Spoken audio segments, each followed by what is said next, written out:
I heard my son say, once she signs, we'll put her there, and that's it. He said it the way someone orders dessert. He didn't know I understood every word.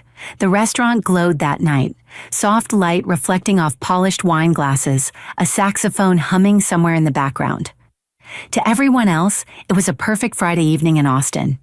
To me, it was the moment my world quietly shifted out of place. I'd arrived early, as I always did, too afraid of being late, too hopeful that maybe tonight would be different. I wore my best blouse, the sky blue one Miguel used to say made my eyes brighter, pressed until not a wrinkle remained. I even put on the pearl earrings he gave me for our 10th anniversary. The hostess led me to our table near the back, beside a tall white column wrapped in ivy. David wasn't there yet, but that wasn't unusual. He'd always enjoyed making an entrance. I ordered water and waited, smoothing the napkin over my lap, rehearsing questions in my mind, about work, about life, about how Melissa was settling into her new real estate office. I told myself this dinner was a chance to feel like a family again. When they arrived, Melissa's perfume reached me before her voice, sharp, floral, expensive. She kissed my cheek lightly, barely brushing my skin, and offered that polished smile that always felt like it was meant for a camera.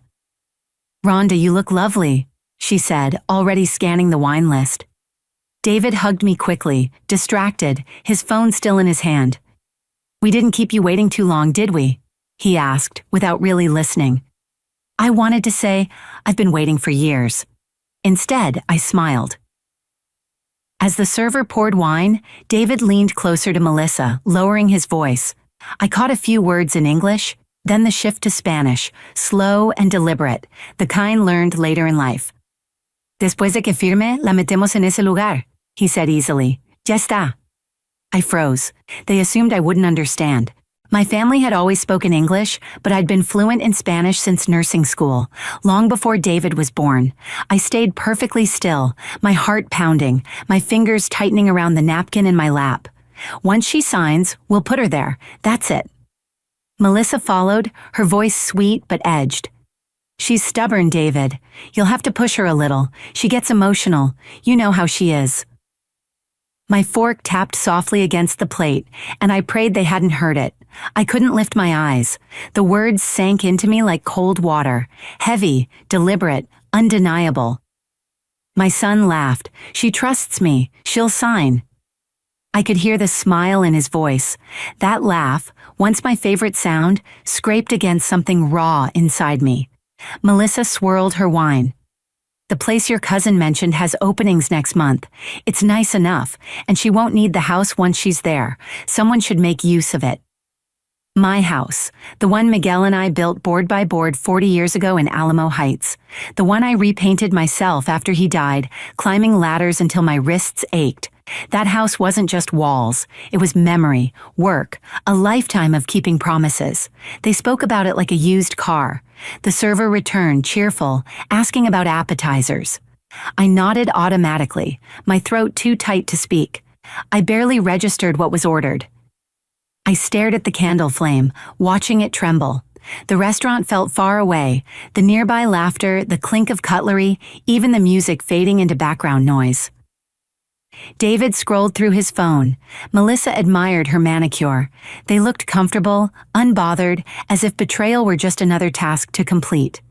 I wanted to stand, to ask how they could do this to me, but it wasn't anger that kept me seated. It was disbelief.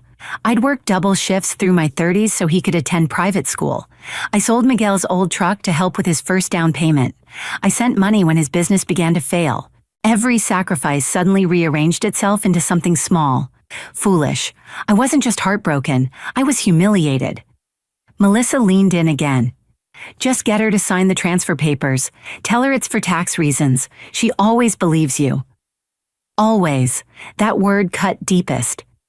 I'd believed him when he promised to repay the second loan. Believed him when he said Melissa was just stressed after snapping at me one Thanksgiving.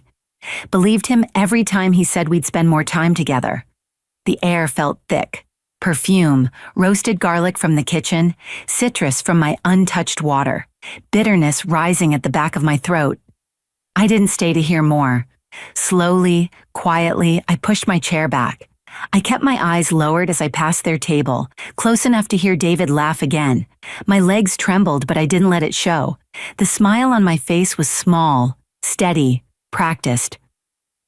Outside, the warm Texas night wrapped around me like a sigh. The street smelled of rain and barbecue smoke. Cars passed with windows down, music spilling into the humid air. Somewhere behind me, people were still laughing, still toasting, still believing life was simple. I walked past the valet stand and down the block until the restaurant's glow disappeared. My knees felt weak, but my mind had never been clearer. They wanted me gone, but I wasn't finished. I reached the bus stop and sat, clutching my purse to my chest. Their voices still echoed, calm, efficient, cruel. And beneath the heartbreak, something colder began to form. Not rage, not revenge, something steadier. For the first time in my life, I wasn't afraid of losing them. I was afraid of losing myself. The night breeze carried a trace of lavender from a nearby shop. I closed my eyes, and somewhere deep inside, a voice I thought I'd lost whispered, "Stand up, Rhonda. This isn't the end. This is the beginning." By the time I got home that night, the house felt too quiet, like it was listening. I switched on a single lamp in the living room, just enough to push back the dark, and sat on the edge of the couch. My hands were shaking. I pressed them together in my lap, willing them to be still. The pearl earrings I'd been so proud to wear suddenly felt too heavy, so I removed them and placed them carefully on the table beside me. I stared at them for a long time, remembering how Miguel used to say they made me look elegant. He'd saved for 3 months to buy them, back when we barely had enough. Now, even those small pieces of love felt tainted by the echo of my son's voice. Once she signs, I tried to convince myself I'd misunderstood, that I'd heard wrong, but I hadn't. Every word had been clear. I could still hear the way Melissa's voice tightened around the word stubborn, the familiar little laugh she used to soften it, pretending it was harmless. The same laugh she used when she told me not to wear old-fashioned sweaters around her friends, or when she called me so traditional for cooking with butter. She always smiled when she said those things. Every smile left a bruise. Rain began tapping against the windows. I watched it streak down the glass and remembered how David used to sit with me during storms, pressing his face to the pane, counting the seconds between lightning and thunder. He used to hold my hand. Now that same boy, the one who once whispered, "Don't be scared, Mom," was calmly planning how to take the last piece of my life with Miguel. I looked around the room. The curtains I'd sewn by hand still hung by the windows. A faint trace of lavender drifted in from the garden through the kitchen doorway. There was comfort in those things, but it hurt, the kind of comfort that feels both familiar and far away. I thought about all the years I'd spent holding everything together, working double shifts, paying bills, fixing leaky faucets, making sure David never saw how tired I was. I used to believe love meant giving until there was nothing left. That night, I understood something new. Love without respect is just servitude dressed up as devotion. I remembered the last time David stood in this living room, running his fingers along the framed photos on the shelf. "You should think about selling this place, Mom," he'd said. "It's too big for you." I laughed, assuming he meant well. Then he added, "Melissa found a buyer who'd give you a fair price. You could move somewhere smaller, more manageable." That was the first time something tightened inside me, a quiet warning I chose to ignore. I told myself he was being practical, thoughtful. Now I knew better. That conversation hadn't been concern. It had been rehearsal. The rain grew heavier, drumming against the house like insistent knocks. I let the sound fill the room. I thought about something Miguel once told me, back when David was still young and couldn't stand to see me cry. "You give too much, mi amor," he'd said. "One day you'll have to stop fixing everything for everyone." I hadn't listened. I kept believing that if I loved harder, gave more, I could hold this family together.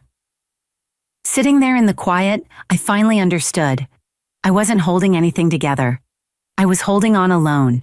Every kindness I'd offered, every bill I'd paid, every favorite meal I'd cooked had taught them the same lesson. My love had no boundaries. Melissa learned it quickly. Her compliments were always gentle traps. "You make the best enchiladas, Rhonda. No one cooks like you." Then, casually, "You should bring some over next week. It would save me time." It sounded harmless. I see it clearly now. It was never gratitude. It was expectation, sweetened just enough to be swallowed.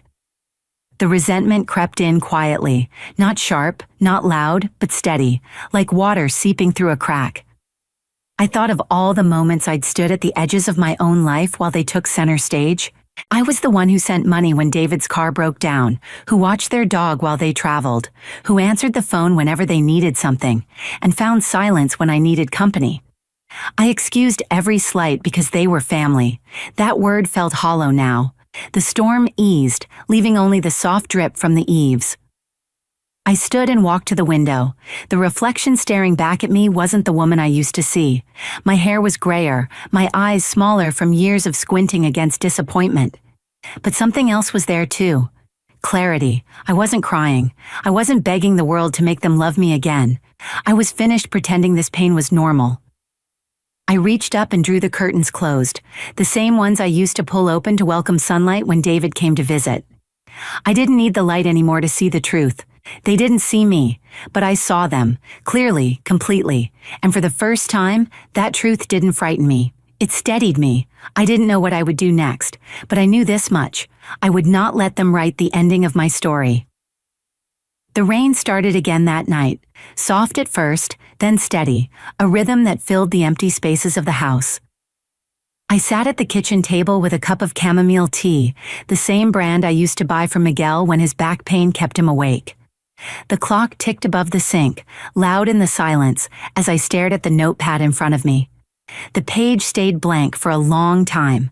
Then I wrote 4 words across the top. Steps I must take. My handwriting looked uneven, but I didn't cross it out. I had spent a lifetime erasing and reshaping myself to keep others comfortable. Tonight, I wouldn't do that again. The first line was simple. Call the bank, then speak to Attorney Alvarez. He'd handled Miguel's will years ago, a man who never rushed his words and always met your eyes. I trusted him.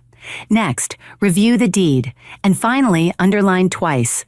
Think carefully, don't rush. I set the pen down and studied the list.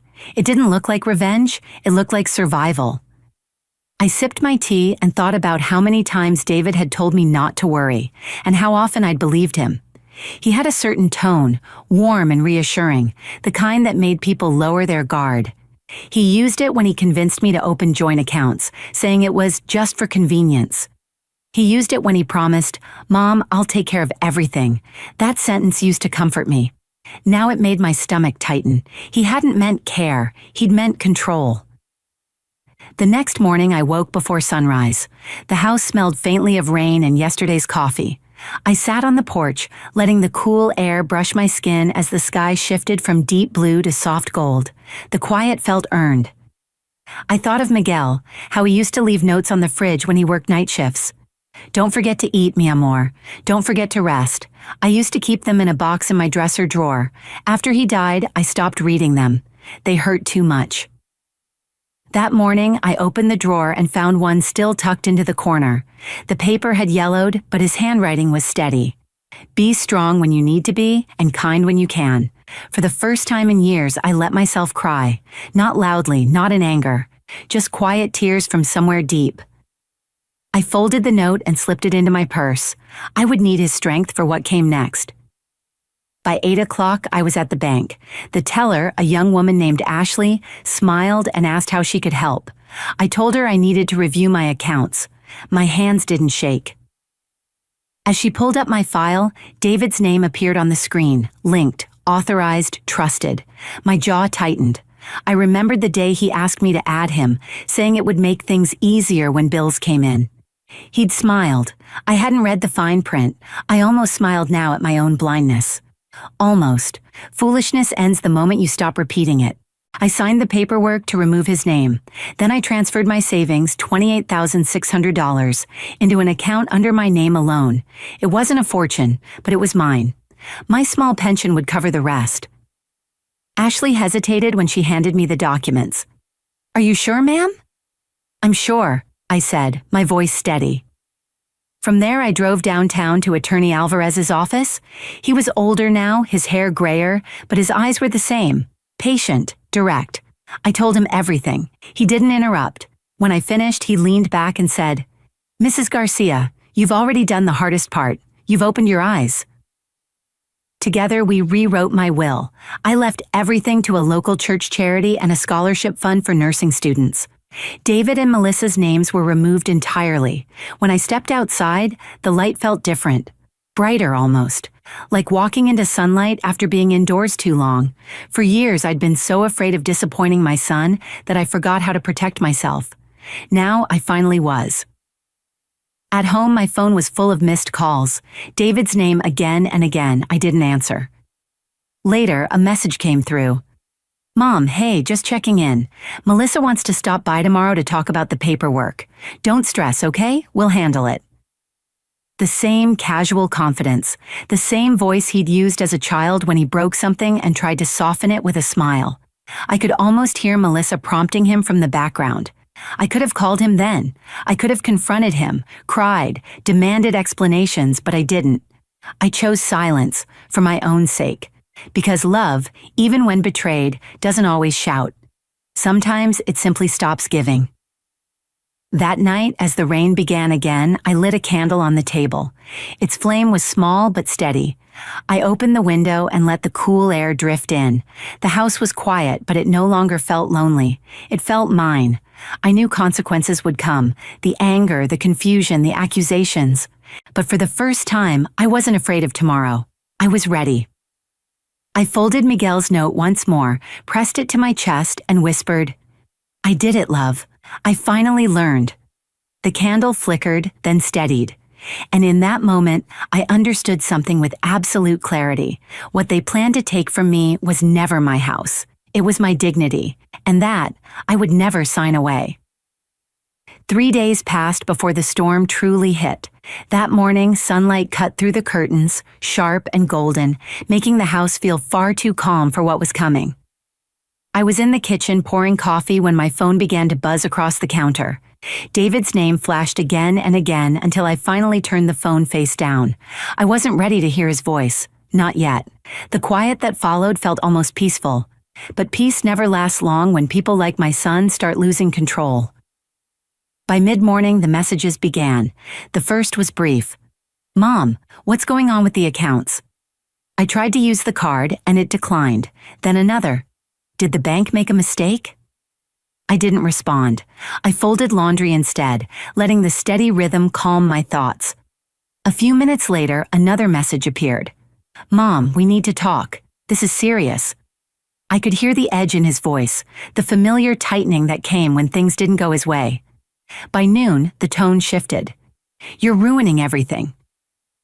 "We have bills, Mom. You know how much we're juggling right now." Then, "You don't understand. This affects all of us." That line stopped me cold. All of us. I had lived my life for all of us. I paid for his first car, helped with the down payment on their house, covered expenses when Melissa lost her job. Each time, I told myself that was what family did, but what they did to me wasn't family.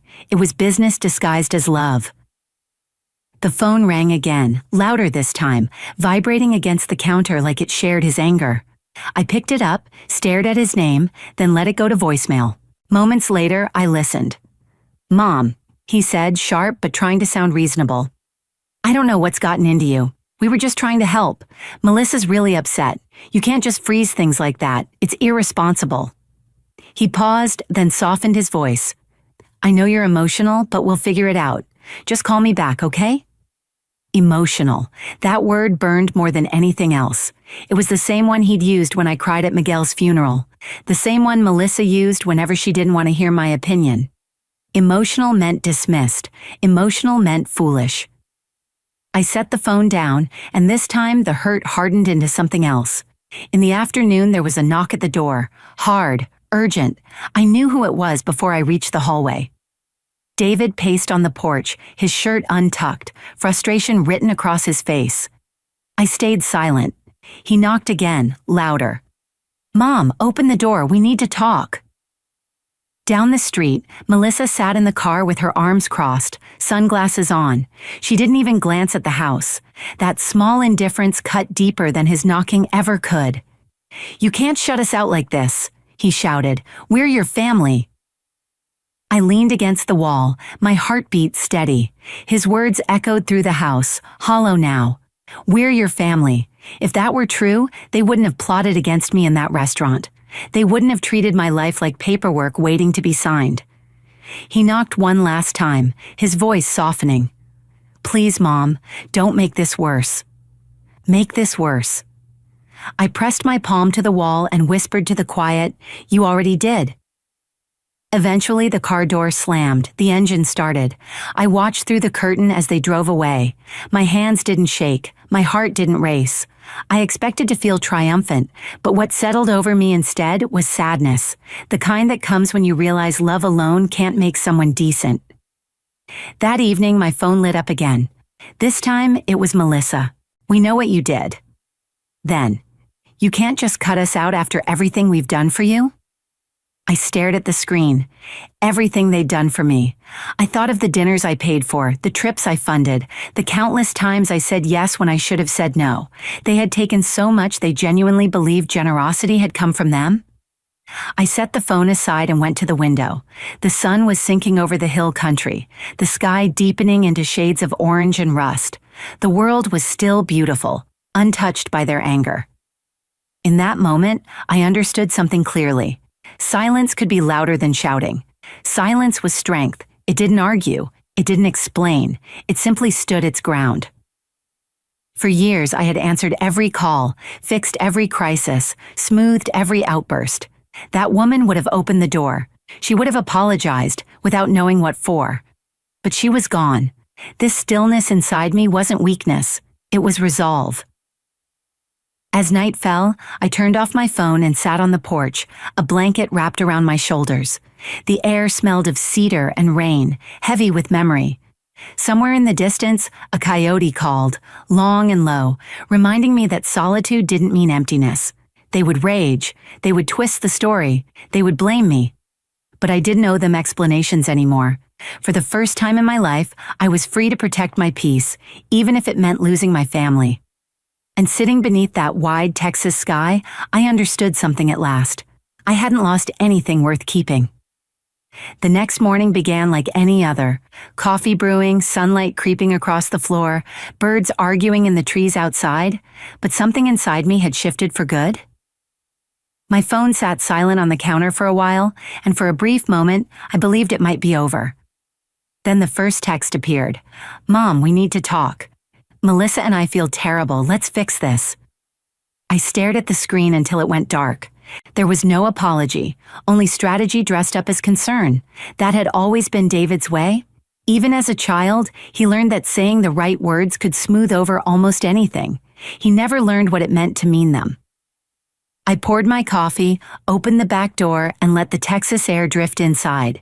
It was already warm, carrying the scent of earth and sunlight. I sat at the table and tried to remember the last time David asked how I was doing, without needing something in return. I couldn't. Every memory came with a cost.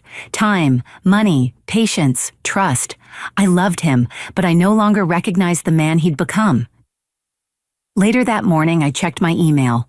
Buried among bills and newsletters was a message from a name I didn't recognize. Margaret Lewis.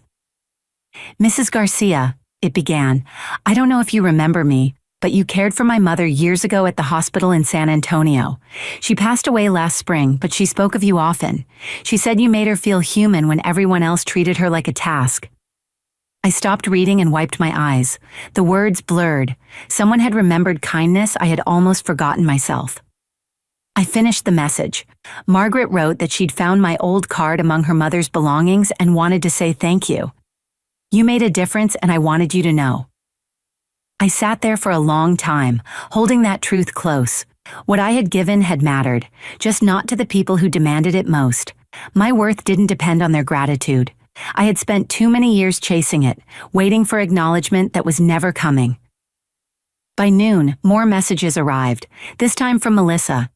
"You've hurt David deeply. He feels betrayed. He was only trying to protect you." I let out a quiet laugh. Protect me? From what? My independence? My home? Every sentence dripped with the same polished cruelty she'd used for years. She could twist control into concern so smoothly that even I had once believed her. I didn't reply. I deleted the message, then the next, and the one after that. When the knocking came that evening, I didn't flinch. The porch light cast a soft glow across the yard, and David's car sat in the driveway.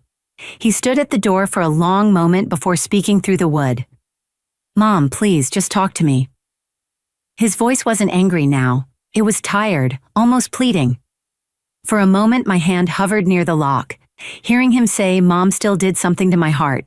But then I remembered that dinner, the whispered words, the way he looked at Melissa while planning my quiet removal from my own life. "Please," he said again. "I didn't mean for it to end like this." I pressed my palm against the door, feeling the space between us. "You meant every word," I whispered, though he couldn't hear me. Eventually the engine started. Headlights swept across the windows, then disappeared down the street. The silence that followed felt heavy, but clean, like air after a storm. I turned off the porch light, locked the door, and went to bed. For the first time in months, I slept straight through the night. The next morning, I woke early and made myself breakfast. Sunlight poured through the window, soft and forgiving. I sat on the porch with my coffee, watching a mockingbird chase a crow from the fence. The garden was blooming again. Lavender, rosemary, small yellow wildflowers that seemed to appear overnight. It was all still mine. I thought about Miguel, about the life we built with steady hands and quiet love, about the years after he died, when I tried to fill the silence by giving too much of myself away, and about the moment in that restaurant when I finally saw my son clearly, not as the boy I raised, but as the man who stopped seeing me. My phone buzzed once more, a final message. "You'll regret cutting us out. We're family." I turned the phone face down and smiled sadly. "I already regret believing that word meant the same thing to you as it does to me," I said softly. The breeze lifted the curtain, carrying the faint scent of lavender through the kitchen. I closed my eyes and breathed it in. It no longer smelled like an ending, it smelled like freedom. I used to think revenge meant destruction. Now I understood it differently. Revenge was silence. It was peace. It was standing up after a lifetime of small humiliations and walking away without turning back. I finished my coffee, warmth settling in my chest. Not anger, not even grief, just calm. I looked up at the open sky and whispered, "You don't have to deserve love. You just have to stop giving it to people who throw it away." And if my story ever reaches someone carrying the same quiet pain I once did, I hope they remember this. You can lose everything built on lies and still end up richer. And sometimes, freedom begins with one small, silent choice: to stop being invisible.